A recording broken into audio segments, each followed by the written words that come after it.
This is the VIP Podcast, Virginia in Politics. Let's listen to host Chris Saxman explore the personalities and policies that connect the Commonwealth. The VIP Podcast is brought to you by the VCTA, Broadband Association of Virginia, and Virginia Free.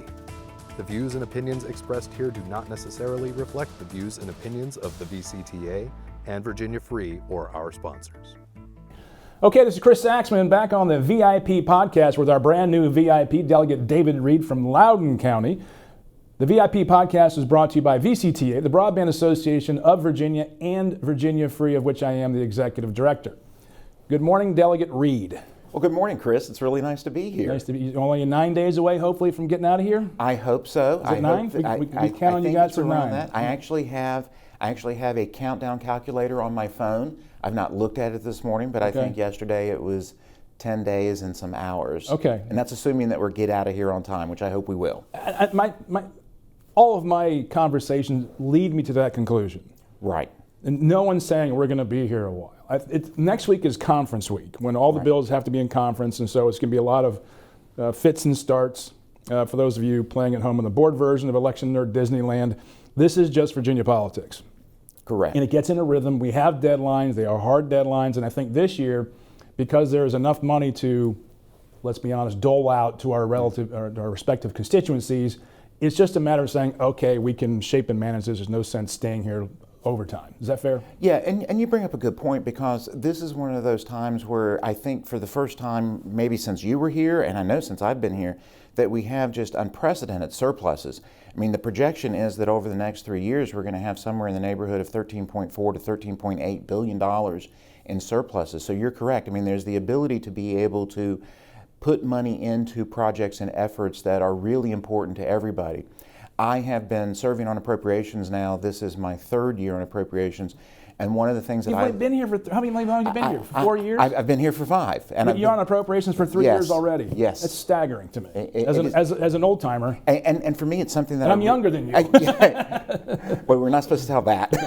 but it's something that I really do enjoy, because I enjoy the details of it, and I enjoy the financial part of it. Right. And the other thing that I tell people, and if you think about the budget is really about 2 things. One is about priorities, and the other is about a vision of what you want Virginia's future to be. Right. And everything that we do in the budget should be measured to those 2 standards.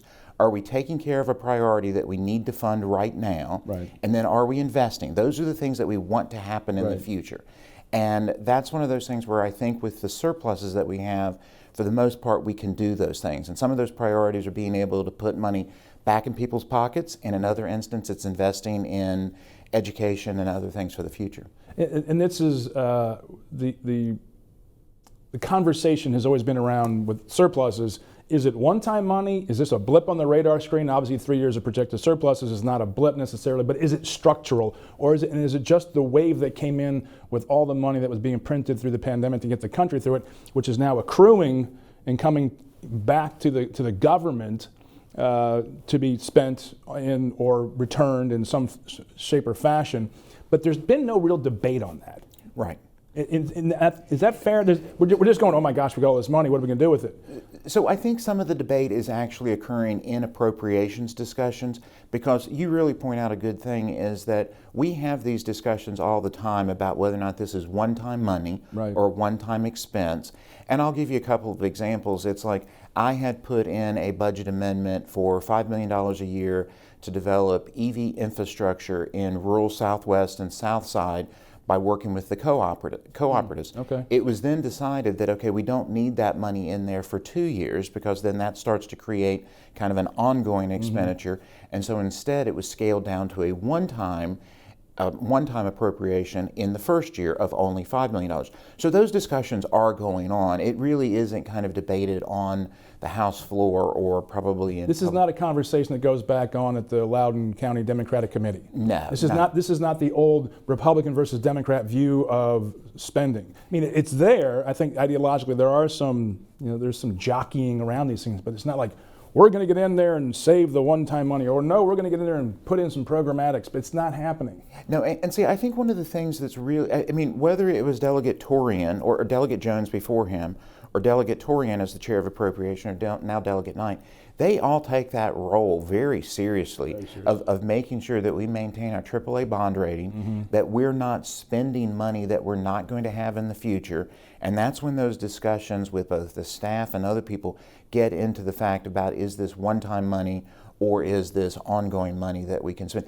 And ongoing money is things where it's like, I think we really made an effort during the 2 years that we were in the majority to rectify some of the issues that had been developing with not paying law enforcement. I mean, for the better part of 20 years, because when I got here in 2018, the Virginia State Police was reporting to us that they had 247 vacancies that they couldn't fill because of pay issues. The next year it had become 283.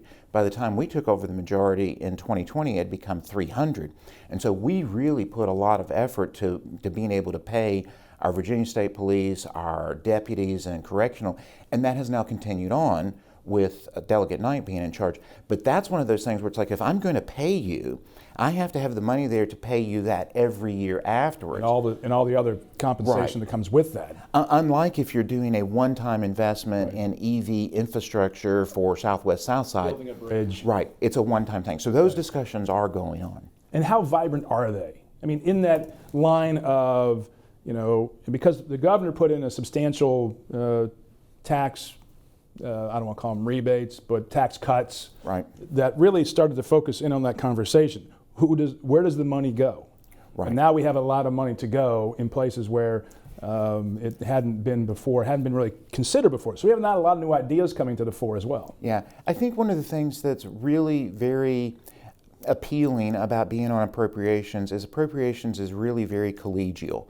I mean, you will have Democrats and Republicans sit down together offline or in committees or things like that, and we will talk about these things. We will talk about what's the good policy. Now, in the end, you have to realize that there were certain priorities that Chris Jones had when he was a Republican and he was in the majority.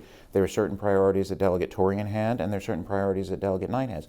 So there is a bit of partisan to it, but by the same token, you can look at the budget and say, there's good stuff in there for everyone. But the thing that I think would be the important takeaway is that the appropriations work that goes on both in public as well as behind the scenes is very collegial, because we know that it is such an important fiduciary responsibility. Because there's probably two things that we do that really, I mean, the legislation is all very important, but there's probably two things that we do that probably most directly impact the lives of people across the Commonwealth. One is the budget, because it's a $158 billion budget and it touches all parts of the economy and all parts of people's lives. The other part is the judicial appointments. We're still the only state in the nation that puts the sole responsibility of appointing judges with the legislature. And it's something that we need to take very seriously, because sometimes the only experience that people have with the entire governmental process is when they're going before juvenile and domestic relations or general district or the circuit court. And so we need to take those things very serious, because when we appoint those are people that are being appointed for 6 or 8 years. And we have to hope that we've written laws that allow them to make the right judicial decisions, but that we're also putting good people in those positions. And unfortunately, for those that are watching this on the board version at home, all these decisions come down to the last week of the General Assembly session. A lot of times they do. It gets so you have not the same people doing those same decisions, and sometimes there's some overlap. So you have House Appropriations and Senate Finance doing their thing, and then Courts of Justice doing their thing. Judiciary Committees, they've been renamed because we're getting so much more like DC. We have to be like DC, so everyone goes, I'm on Judiciary. Okay, whatever. Right. But the reality is, you only have a certain subset of legislators making these decisions. When you get down to the conference reports, that's correct. And it collides at the end of session when everyone's dog-tired, right? And it gets very personal very quickly, especially on the judicial nominations. Right. I mean, it gets unsavory. And that's the reason why it's like, we were talking about this before we went online. One of the things that I like to draw upon with my experience in the Navy is I like to respect the lanes in the road. And not only that, is that you have to be willing to trust your colleagues, that they're doing the vetting on courts of justice. And it is really imperative that it's like, if they are doing vetting on something, that you actually provide them an input. You can't wait till the end and then be upset about a decision when you actually had the opportunity to provide input. And I'll give you another good example right now that we're having this discussion with in Northern Virginia is about the Stadium Authority. So there's the Stadium Authority, there's the bill that came out from Delegate Knight, and I voted for that, and then there's the bill that came out from Senator Saslaw. Now, I went through... Did you vote against the Saslaw bill? Well, I voted to, of course, we conformed Delegate Knight's bill to did? his, so I voted for it again. You voted to put it in conference? Yes, exactly. But one of the things that I did, I think it was 2 weekends ago, is I went home, I read the legislation, and then I went through and came up with 14 individual amendments for that piece of legislation. And I actually did what you would normally think of DLS doing, is that I copied and pasted and went through and did the strike-throughs, did the underlines and everything like that. And I shared that with Delegate Knight. I shared it with Delegate Torian because Prince William's involved. Oh, yeah. I shared it with the commanders and also the government officials and the lobbyists from Loudoun County. So I've now had my opportunity to provide my input on the Stadium Authority, and some of those things were technical in nature. I spent probably 30 years working in the Northern Virginia business community, and so one of the things that I put in there is that when you work in federal contracting, the federal government will have what they call a transition in plan, and that's kind of what the bill does now. But then you also need to have a transition out plan. So when you lose the contract, how are you going to help the other company come in and continue to do this work? We need to be sure that when this is over and done with 20 and 30 years from now, that we have a good transition out plan, because we don't want to end up with a derelict stadium in either Loudoun County or Prince William, much like what RFK is in DC. Right. And if we don't think about those things 20 or 30 years from now, when neither one of us are doing this, then we've kind of done a disservice to our community. So those are the type of things. Is that the big hang-up right now on the bill? No, I think the big hang-up is that it's really kind of two different ways of doing things. I really think the Delegate Knight's is really much more kind of a conservative approach. It follows, I believe, what is Virginia's tradition in kind of doing performance-based incentives. And one of the key things that is his is that you're not going to be able to get any of these incentives until the first NFL game is played in the new stadium. So again, just like Amazon headquarters, Amazon is getting an incentive from the state to bring 25,000 jobs here that pay an average of $150,000 a year. They don't get that money up front, they get it after they've delivered. Right. So that's the reason why Virginia does these performance-based incentives, whether it's Amazon or Nitril or Micron, and now if it's the Stadium Authority, the same type of thing. So that's one of the things that I think that Delegate Knight did a really good job of writing into his legislation. And then I was just trying to enhance that. Well, that's the job of a delegate, Right. of a legislator, what you're supposed to do. Let's talk about the collegiality aspect of the legislature.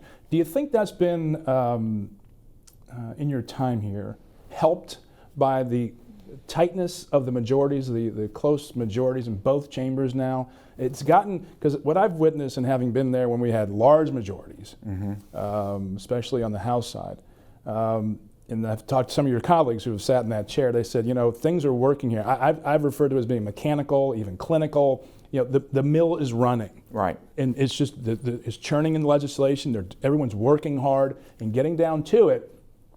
And Senator Monty Mason said he believes it was because of everyone having to make close coalitions, working coalitions like on a continual basis. I think there's some value to that kind of, that concept. Is it accurate? Well, I think so to a certain degree. I will tell you, when I got here in 2018, somebody had asked me after session, they said, what was one of your number one lessons learned? And I said, the number one thing I learned is that as a delegate, you have to be able to do basic math. And at the time, very quickly, 51 was still greater than 49. And if I needed to be able to get anything done, I needed to get at least 2 Republicans to support it in a subcommittee, a committee, and then hopefully on the House floor. And one of the things, again, having worked in the business community and working in federal contracting, there is a term that is used that's called competimates. Okay? Competimates. Competimates. Let me write so that sometime we're like if I work for a defense contractor and you work for Northrop Grumman, sometime we're going to be competitors. Right. We're going to bid against each other on things. And then because you're Northrop Grumman and I'm a smaller business, there are times when I'm going to be on your team and we're going to be a teammate. Right. So we go throughout the federal contracting community knowing that we're going to be competimates. We're going to be friends at times, and at times we're going to be competitors. Right. And so I carried that over to when I came down here. And what you may not know about me is my family has lived in Virginia. I was born and raised in Rockbridge County. My family has lived in Virginia since the 1700s. And so one of the first things I did when I got down here in 2018 is I went and introduced myself to Ben Klein, who at the time represented the 24th District. Lexington. Then I went and introduced myself to Terry Austin because my mom was from Botetourt. Okay. I went and introduced myself to Les Good Adams. on you for pronouncing it correctly. Yes, yes. And I went and introduced myself to Les Adams and Matt Ferris, who represented Alta Vista, where my dad was living then. Okay. And Chris Collins, where I went to school at Randolph-Macon Academy for a little bit. And so I made my round. Oh, and you built relationships. Right. It's the number one reality of this game down here. Yeah, and also I hate to say it's not a game. Right. Every time I say, like, I go back home and say, well, that's just the game. People, oh, so it's just a game. No, it's not a game. It's just a manner it's really of speaking. very serious. But It's a manner of speaking. Yeah, but Charlie Poindexter, because Charlie Poindexter represented the area at Smith Mountain Lake, and we go down there every year for vacation. So I went and introduced to all, because it's like, I wanted them to know that even though I was from Loudoun County, I had ties all over the Valley and South Side and other places, and I wanted to be able to develop an empathetic relationship with them so that I could hopefully get things done. And because I think the key thing is that you need to be down here working to solve problems. And if you're doing that, then I think the people in any district that you're in are going to be very respectful and very appreciative of that. So back to your point is that I think the close majorities mandates that you kind of do that and develop those relationships, and those that are successful have done it. Those that have chosen to continue to operate at the partisan extremes on either end, I think are maybe a little bit less effective. What's the number one problem to be solved down here? If there's one thing that Delegate David Reid can do, say, guys, this is my last term, I'm out. Not that suggesting that you are, you should. But what would be the one thing you'd say, I'm leaving behind this and this is what you should work on? I think the number one problem, and I have been addressing this since the beginning of this session, and actually I have been addressing it since 2020, and that's the issue of school construction across the Commonwealth. And I don't mean to make this partisan, but for the better part of 20 years. Go ahead, everyone else does. I mean, this is not rocket science. Right, but it's a binary construct. But for the better part of 20 years, the Republicans were in the majority, and where most of the issues are with school construction are in areas that the Republicans represent. I will go to ribbon cutting ceremonies for a new elementary school in Loudoun County like once a year. I mean, because we now have over 80 schools in Loudoun County, and we have the ability to be able to fund those type of things. Other parts of the Commonwealth do not. And there is this kind of historical mindset that it's not the responsibility of the state, so therefore we're not going to do anything about it. As we started this session, and again, being on appropriations, I looked at what Governor Northam had introduced. I looked at the projected surpluses, and I looked at the problem that had been defined out of Senator McClellan's school construction and modernization thing, which it defines it as being potentially a $25 billion problem, because there are over 1,000 schools across the Commonwealth that are 50 years or older or older. And in many jurisdictions, we're talking about one elementary school, one middle school, and one high school. An elementary school costs between $25 and $36 million. That doesn't include the cost of the land. That's just building the building. A high school cost $100 million. I mean, that's a fungible number across the Commonwealth. So I looked at what the Governor Northam, had put in, and I said, this is not sufficient, because he had put in $500 million. The money that is now in the current House budget is like $571. That means that if you are at the tail end of that $25 billion problem, and we do $500 million a year, that means it'll be 50 years before you get to it, and if your school is already 50 years old. So I put in a $6 billion budget amendment. $6 billion budget amendment. That's correct. And I can say one-time money?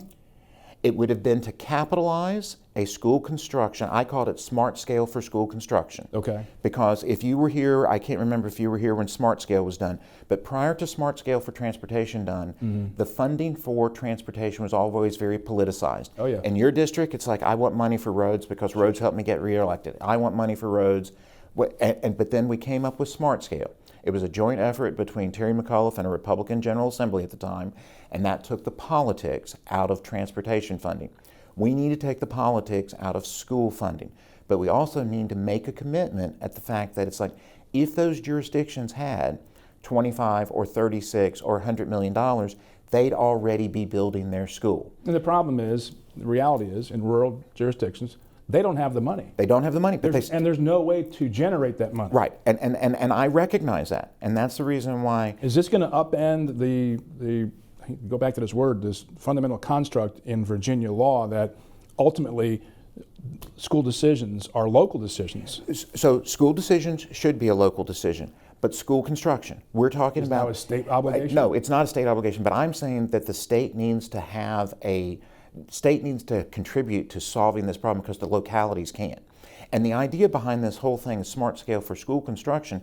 If you use the model that was used for transportation, it basically says the state is going to provide money, but there's going to be an apolitical process and criteria that says this is how we're going to do it. We're going to look at who's the most need, where the school is 100 years old, and all of those different type of things. And then the locality is also going to have to provide matching money. And this is where you get into those pieces of legislation where, again, my friends and colleagues on the Republican side killed all of the bills that would allow the localities to increase their local sales tax by 1% to be able to help fund schools.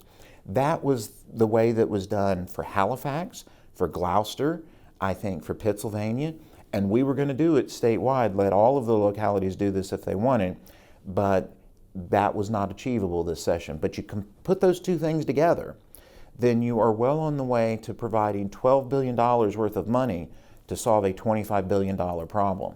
Are you going to apply the same standard of performance for the money for those local, and ideally for those localities to take advantage of this opportunity? Because many of the schools are horrible at maintaining their assets.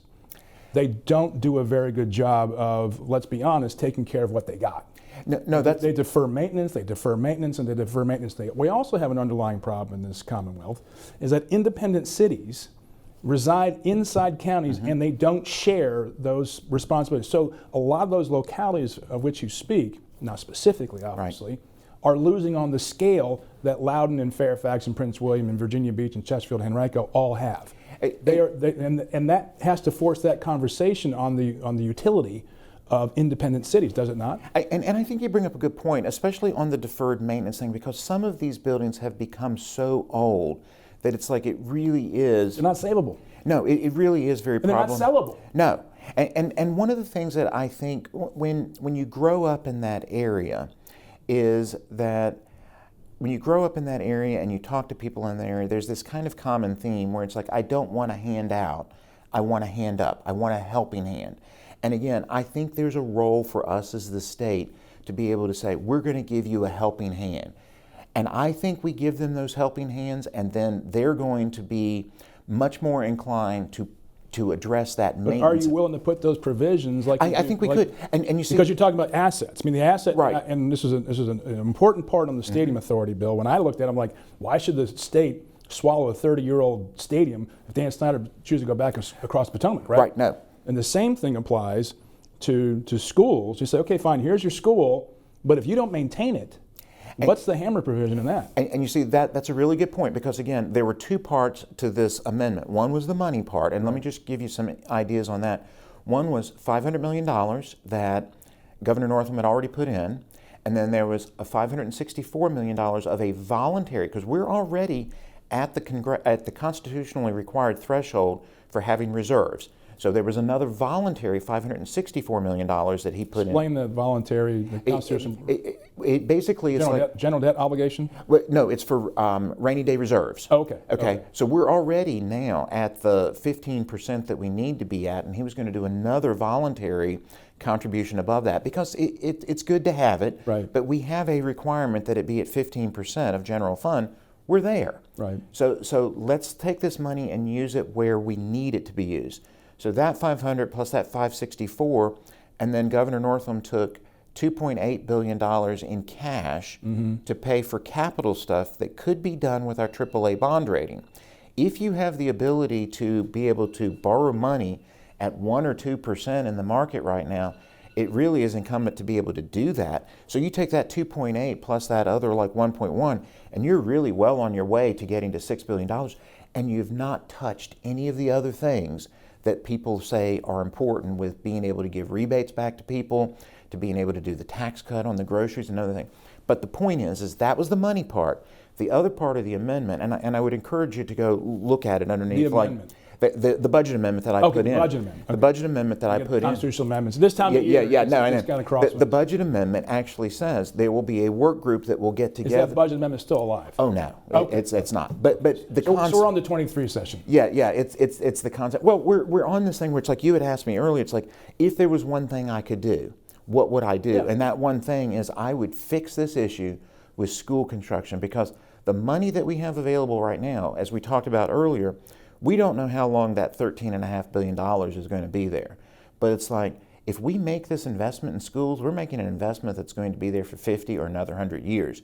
It's going to outlive all of us. It's something that we would all be able to point to, that in this particular time frame, we had this additional money and we made the right investment for the future of our children. And because I believe that those children that are in Wise County or Loudoun or Pennsylvania need to have the right, safe learning environment, and we have an opportunity to do that. And I think well, you're starting the process. We're missing that opportunity. And as we know in Virginia in politics, these things take time. They do. Because you have to convince people who otherwise don't need to be convinced. And not only that, is that it requires, it does, it requires That's a great way of saying it too. I should write that down. It requires a paradigm shift. Completely. Because people have to. But what are you willing to give up to Republicans to get that passed? And that's what it's going to come down to.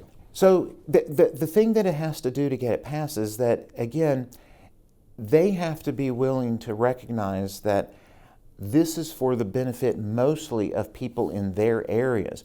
Because I think that there might be one or two schools that are 50 years old or older in Loudoun County. And Loudoun County, if you put this process in place, has the money to do their own schools. Loudoun County is not going to benefit from this. It's going to be the folks that are in the valley, down at Southwest, Southland, urban Richmond, urban Virginia Beach, areas that have schools that are run down.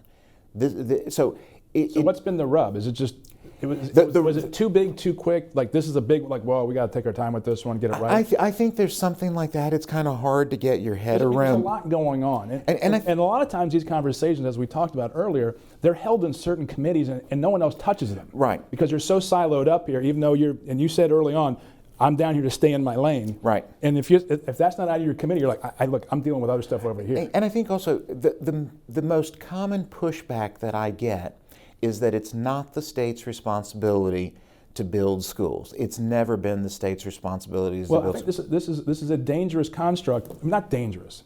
It's a significant shift. Right. Because now we're getting into state oversight and control of local decision making. And on school construction. Because with that comes ties. Right. You want the money, you want to do this, but we're going to do it this way because we're talking about charter schools now, and people are going, oh, that's a local decision. Right. And charter schools can go in and with underutilized assets do remarkable things that would lessen the need for some of that construction. It's possible. But that's the conversation. And those aren't siloed up. That's an education conversation. Right. So, it does. We're going to have a complete paradigm shift in how we look at this. And I think that this is really kind of the first part of that discussion, because I think when people go back to their districts and they go to visit the schools that still have buckets in the hallway because the roofs are leaking, or that's what happened in my high school. Right. When I was there in '83, I wore my baseball helmet to class because the tiles were falling off the ceiling. And at some point the glue finally gave out. And at some point the folks in those districts are going to say enough is enough. Right. And what I think I've put on the table is this is a way to do this. To start. And if it's and I don't in any way presuppose that I have all the answers. No, and I'm not sensing pride of authorship. No, because one of the things is that you recognize down here, and this is a funny story that I've told before, is that in my first session I probably should have gotten more mentoring, because it's like I came down here in 2018 and I introduced 23 bills. As a freshman, of those, one bill passed. Okay, That's aggressive. 23 your first year, and I will tell people that it's like things that you're sitting at home at the kitchen table in Loudoun County. Here's where you made the mistake. I'm going to jump ahead in the program here. You did that out of your own head. These were your ideas, right? They were. They never passed. Right. They never, right? It's like your ideas never passed down here. Not you, the legislator. I'm going to come down here and do this. I have this bill, and everyone goes, "What the hell are you thinking?" They throw it away. Things that you think are a great idea when you're sitting at home in your kitchen table are not a great idea when you get down here and you start talking to. Again, think about this. I mean, you have from across the Commonwealth, you have 100 Type A overachieving personalities that when you put them in a room, all overachieving. We all think we're right. Here. That's for you to say. Name three.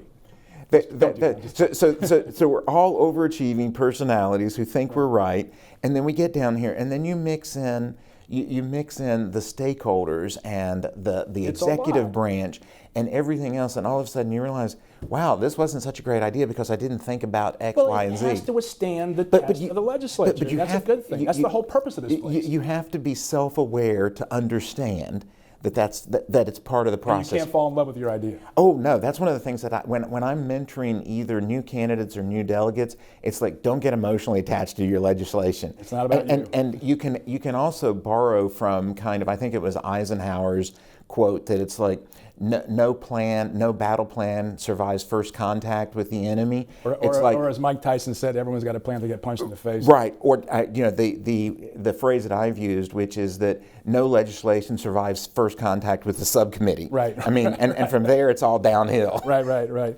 David, it's been I've really enjoyed this conversation, lively, and I think there's some opportunity here on your school construction efforts, especially with the business community that my organization represents. We were very much behind a lot of the construction for the higher education bond packages and some of the other initiatives to invest in our infrastructure, and I think many in the business community would welcome the conversation to invest in our educational infrastructure. Let's move to a little bit more personal side of David. I read your biography, Not the Normal Course of Life. You have an intriguing background. And I'm from the Valley as well. Where are you from? I'm Stanton. Oh, okay. And you say that right also. I went to school in Lexington. Okay. Just west of the military college. And then you lived in Oklahoma. Yes. Is this where your empathy comes from? Your difficult childhood? I would like to think that it does. Share what you can share. Want to share? Yeah, sure. No, this is one of those things that as you are, because again, as I said earlier, it's like I've spent 30 years in the Northern Virginia business community, and so when you're doing that type of work, it doesn't come up that you were a foster child or that you were this or whatever, because you're just you're just doing. But my family has lived in Rockbridge for, like I said, since the 1700s. And my mom left home when I was 6 years old, leaving my dad to take care of 5 children. He then went to doing work as a handyman. After 4 years of doing that, and we were... And where were you in the lineup of children? I was the middle child. Oh, middle child syndrome too. Yeah, so it depends because it's not a syndrome, like not a disease. Well, no, the middle child is either the one who helps to bring people together, or the middle child is the one who is the instigator, and I probably fall into both categories at different times. You're finding your lane. But I have 2 older sisters and 2 younger brothers, and so I was the middle child, and we were living in Buena Vista. And we were living in a 4-room cinder block house with an outhouse, and 4 rooms, not 4 bedrooms. And so all of my oldest sister had left home. She decided she didn't want to be the surrogate mom because she was 16 years old at the time. She had left at 16. Yeah, when my mom left. And then, she went with your mother? No, she didn't. Oh. She stayed at home. I mean, all of us. So I had a youngest brother who was 2, and then my oldest sister was 16 when my mom left. And so she became effectively the surrogate mom. Sure. And she was going to high school, and then she decided Harry McClure Blues? Yeah, of course. Yeah, and See? yeah, and I went to Mountain View Elementary. Okay, know it well. And so she had decided that she didn't like this idea of being surrogate mom anymore, and so she dropped out of high school, got married. Wow. And then that left my dad taking care of the 4 of us. And after 4 years of doing that, then he moved us to the Methodist Children's Home here in Richmond. And in 1972, the Methodist Children's Home in Richmond was still very much like an orphanage. Whereas and you're how old? I was 10 at the time. Wow. And so you get separated up by age and gender. And so we all went and lived in different cottages. But the children's home at the time was still very much like an orphanage, where it's like you would go there to basically spend your time until you turned 18 and you aged out. Now, Was your father with you all at this time? So my dad actually, my dad actually got a job at the children's home. Okay. And he was working there. Handyman. But we weren't like with him, so we didn't live together as a family unit. Okay. One brother was in Cottage 6, and I was in Cottage 20. My sister was over in Cottage 2, and different things like that. And so he was there. We would see him occasionally, but not on a regular basis.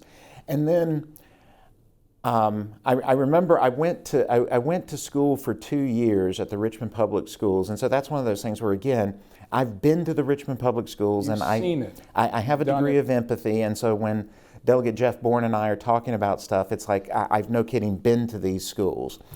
And then I apparently had, I needed more structured environment, okay, would be a polite way of saying it. And so... Well, what kid wouldn't? And so I went to, I was sent to Randolph... You said it with a smile on your face. Well, I did. Well, I was sent to Randolph-Macon Academy up in Front Royal, from the children's home to Randolph-Macon Academy as a freshman and a sophomore in high school. Okay. And so I went from having, like, my highest grade in Richmond was a D- to then going to Randolph-Macon Academy, where it's like the more structured environment gave me an opportunity to excel. But it was interesting because it's like I would be at Randolph-Macon, and it was kind of like the Harry Potter story, where it's like I'm off at an institution for school, and then when I would go home, I would go back to the children's home to another institutional environment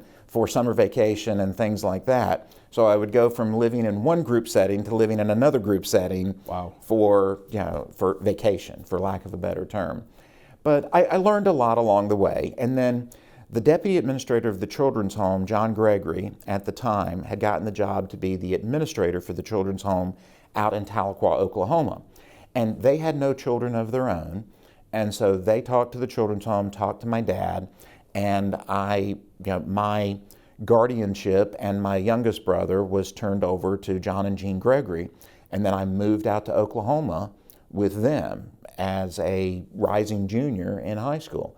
So it's one of those things where it's like you're at that awkward teenage time. You're going from being a sophomore. And what year is this? You were talking... this would have been 78. 78, 79. It's like 100 years ago now. But so it was 1978. I went, and you have to realize that, again, with my family being in Rockbridge County, and we were always poor, we never talked about college. And this is one of the things that's so really important, is the fact that it's like, I'm the first person in my family to ever get a college degree. I mean, I say the first person ever, I mean going all the way back to the 1700s, because I've looked at our ancestry. So the family going back all those generations, centuries in Rockbridge County, were they itinerant farmers, were they handymen, were they just all of the above? Scrabble folks, hard work? Yeah, we were part of that Scott-Irish group of people that probably came in Philadelphia, went down the wagon train, ended up in Rockbridge County, built the Presbyterian churches, and then just eked out an existence for hundreds of years. And I will say this, it's like, even when we were living in the cinder block house there, it's like, we didn't go hungry. Right. I mean, but it's like, ate a lot of fried bologna sandwiches, oatmeal, pinto beans. I didn't know I was poor until 4th grade, Mountain View Elementary. I got called to the principal's office. And when you get called to the principal's office, your automatic reaction, it's like getting called to the speaker's office. Oh, sure. It's like, oh my gosh, what have I done? Right. And you know not a good call. No, and you know what you did. They're not calling you, saying you're doing a great job. Yeah, I know what I did at the bus stop, because I was probably misbehaving. I know what I did on the bus, because I was probably misbehaving. Right. And you get called to the principal's office. And places don't do this now. But I get to the principal's office, and there's a big counter, and there's a box sitting on it. And the lady behind the counter said, "We've collected clothes for the poor children in the school, and here's your box of clothes." Oh dear. That's how I found out that I was poor. Because I didn't really know, because living up on the hill, which later became Reed's Hill Road, not because we were wealthy, not because we had any great prestige, it was just because of longevity. You never left. Right. But the people around me were all the same. And again, I didn't go hungry, so I didn't really know that I was poor. Right. But I mean, we would maybe get a bath once a week. We would bring the big tub into the kitchen and fill it up with water and get a bath. And then you grew up in... So then, I'm sorry, then I went to Oklahoma with foster parents, finished high school, and went to college at Northeastern Oklahoma State University, which was the local college. There were no grand college tours. This happened to be the college that was in the town where I was living. Right. And my foster parents had a background of having gone to college in Mississippi. So when you're sitting around the kitchen table at home, you're talking about what are you going to do in the fall? What are you going to do after high school? So the discussion of going to college, but the expectation became a culture. It's like it's not like Yes. it's not if you're going, it's where you're going. right? It becomes an option that had In never our existed house, before. it wasn't an option. It's like, where are you going to go to college? It was like, am I going to college? Was not a question. Right. For me, that was the way it was. It was never discussed because. And if that had not happened, you wouldn't have gone to college. I don't think so. Yeah. I don't think so.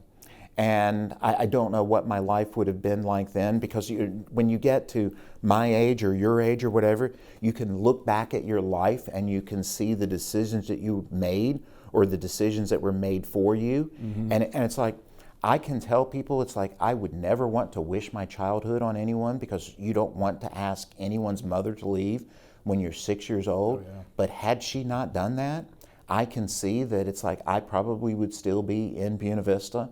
I would be one of Ronnie Campbell's constituents, and I think my family would still be kind of eking out an existence in the mountains of Virginia, because that was what my family had done for 12 generations previously. I was watching on Instagram yesterday. There was a reel with Kevin Hart. And he talked about growing up in Philadelphia and taking the SATs, and he literally went abacadabra down the line as a joke, right? And he got like 545 on his SATs because he wanted to get out of there to go to Great America Amusement Park, whatever it's called out there. All of his other friends took the test the week before and prepared for it. Right. And they went to Temple, they went to Drexel, they went to college. And he goes, because I was screwing around and didn't prepare, this is what I got. And he said, prepare for the opportunities that come to your life. Right. And he didn't do that. Right. And that struck me, is that we have these moments that you don't know are moments at the time. You don't. And that's one of the reasons why it's like I have two daughters who are now adults, and I tell them, and I use this as well, is that I come down here and I want to be the very best possible delegate that I can be. And I tell my girls, do the very best job in whatever job you're doing, and people will recognize it, and you'll be given other opportunities along the way. And I think that's part of the reason why it's like I did a good job, I conducted myself in a certain way, and that's probably partly why I got appointed to appropriations. And then I think the reason why Speaker Gilbert decided to keep me on appropriations, because it's like you try to do the very best job at what you're doing. Right. And I'm down here to solve problems. I mean, because one of the things that I've said to folks is that this is by far the best job I've ever had. And people will think that you're crazy.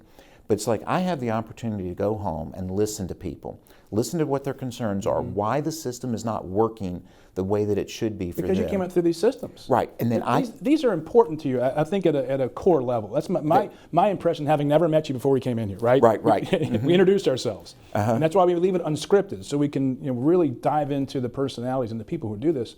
You have a passion for education and the buildings. Right. That comes out. Right. And then you also have a passion for this element of getting things done. Right. And these systems aligning to help people. That's exactly right. Because you have the ability to come down here and work with people to find solutions to problems. And then, unlike in Washington, it's like we only have 60 days in the long session, or 45 days to get it done. Well, and it's like that short time frame focuses you. You have deadlines. Yes. They're real deadlines. Because there's this old saying, and I can't remember who said it, that it's like work expands to fill the time compensated for its completion.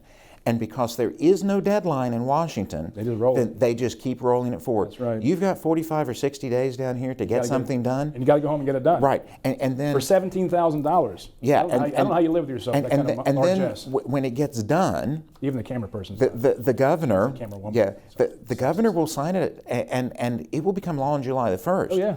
And so if you had started talking to a constituent in September or October about a problem, you have the ability to be able to fix it by July. Say I did that. Yes. and say to them that you did it. So I graduated from college and then came back to this area. Loudon. Yeah, I mean, initially, my first wife and I moved to Maryland. Okay. And then we were together for 5 years, no children, got divorced. We were just too young. I was 21 at the time, she was 21. It's just one of those things that happen. And we still stay in contact. She's up in upstate New York, and so we're still amicable and everything.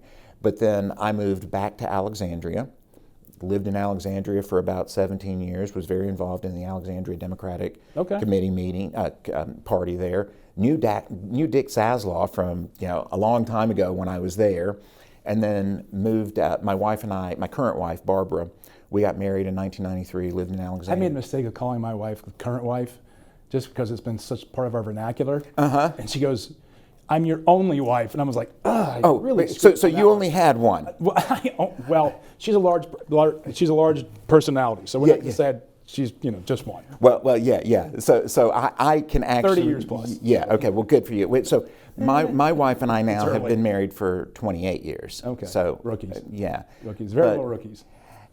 We then were looking, because I was working at the time in Reston for a joint venture between AT&T and British Telecom out in Reston. Okay. And doing reserve duty as a naval intelligence officer out with the National Reconnaissance Office out in Chantilly.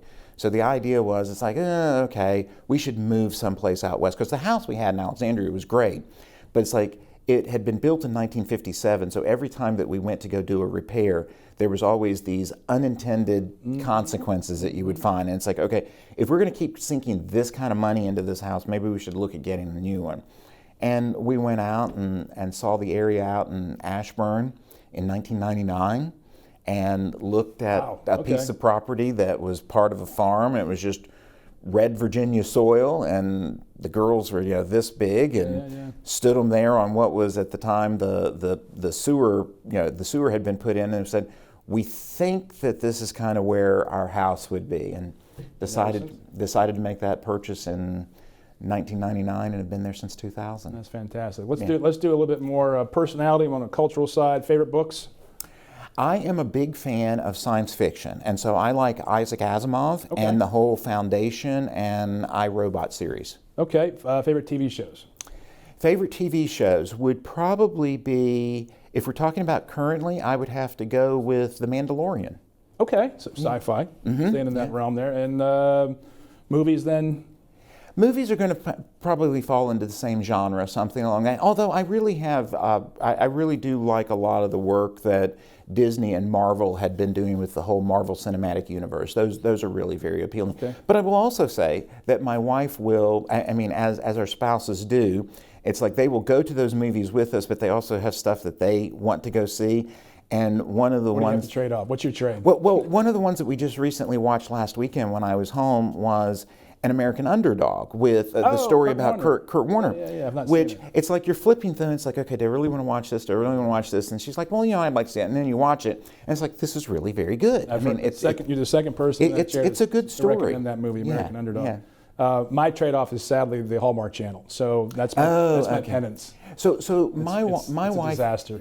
My wife really, she's got it mapped out. Like, here comes the misunderstanding. Here's the missed kiss, and it's like, it's the same damn story. Well, so my wife is really much more inclined to be watching a show about animals, or home improvements. Oh, you too. So those every time, and it's like, that gets expensive because Mama likes drywall, and it just gets tile and new doors. And I'm colorblind, and I'm like, really?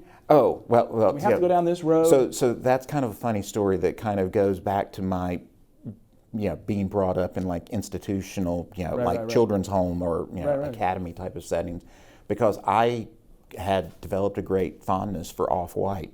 And so when we moved into our fondness for Off-White, well, when we moved into our, put that on your website. Yeah, when we I moved, have a fondness for Off-White. When we moved, Dave Reid, pro Off-White. When we moved into our new house, he's got to fight for Off-White. And the construction, and it was all construction eggshell white or whatever.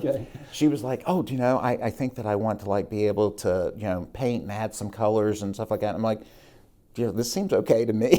like beige is an extension for you. That's really reaching for you. And of course, Navy ships are a nice color of gray. I mean, you get this. Battled out between taupe and tan. Yeah. You're that guy. Last question of sports. Do you follow sports, and who do you like? So that's really an interesting and good question, because it's like when I was living here in Richmond and I was in the 5th grade, I played soccer in the 5th grade. Then when I went to Randolph-Macon Academy, I played soccer in the 10th grade. So not continuously, 5th grade, 10th grade. And then one of the big things, of course, out in Loudoun County is soccer. And so when our girls started coming up, we had said to them, we're not going to be those families that are going to take you to 10 different things. It's like you can do 2 things. One, we insisted should be a team sport, because we thought it was really important for young women, young females, to understand kind of the team environment, and then an individual one. And so then I ended up like coaching my daughters in recreational soccer, and so I had to learn the game again. And one of the things that other people had said, oh, you need to get your children to like watch professional soccer, because you can learn a lot by watching. Absolutely. And so we started tuning into the English Premier League. Who's your team?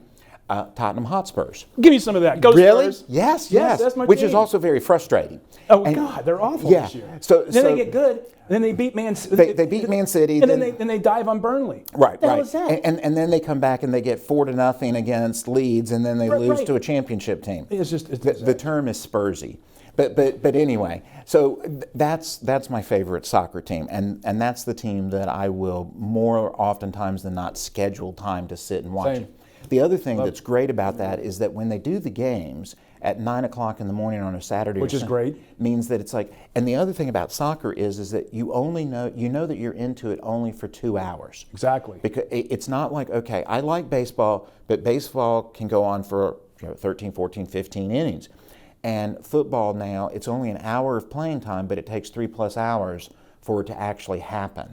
And so that's a challenge as well. So the Spurs be the soccer team, and then on a football side, for whatever reason, when I was living at the children's home, the 72 time frame, I latched onto the Green Bay Packers.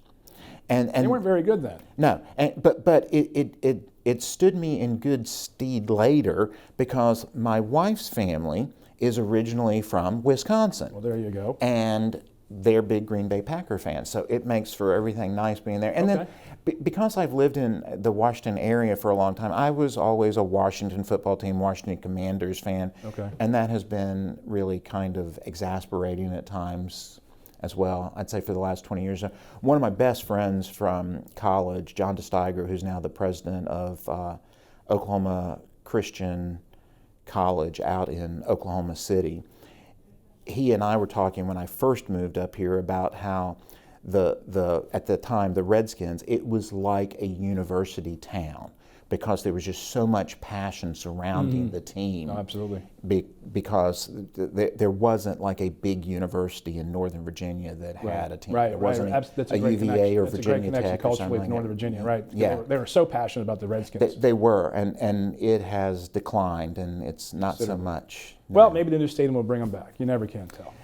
Don't know. I think that's just a structure. There's more kind of, I know that they're trying. I've met with the executives. I've not met with the Snyders, but I've met with the executives, and I know that they're trying to right the ship. But we'll see what comes of that legislation. Yes. Thanks for joining us, Delegate. Thanks for having me. This is David great. Reid from Loudoun County, and your new district, 28? It's going to be the 28th district, but as I like to tell everyone, in the 32nd, I represent them until after that election in November of 2023, and officially not until I get sworn in as Did your district change a lot?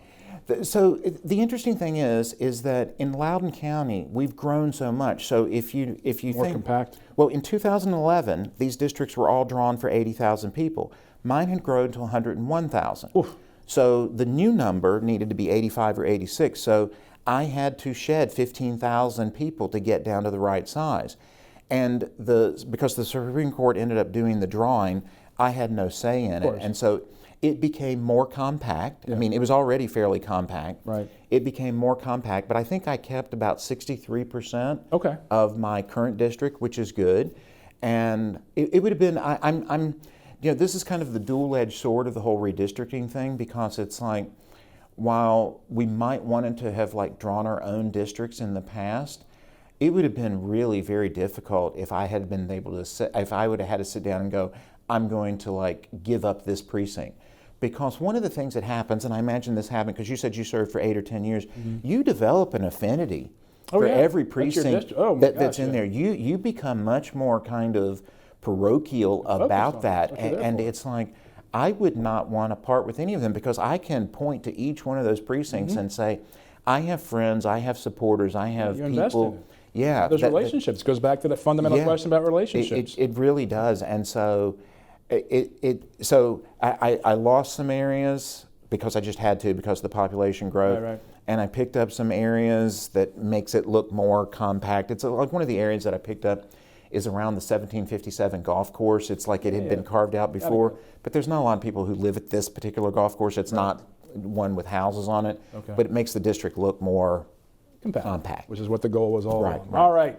Thanks for joining us on the VIP podcast and our brand new VIP, Delegate David Reid of Loudoun County in a new district.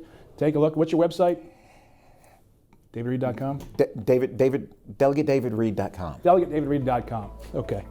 Chris Saxman, VIP podcast, brought to you by VCTA, the Broadband Association of Virginia, and Virginia Free. Thanks for joining us, and make sure you subscribe, like, and share us. Thank you so much.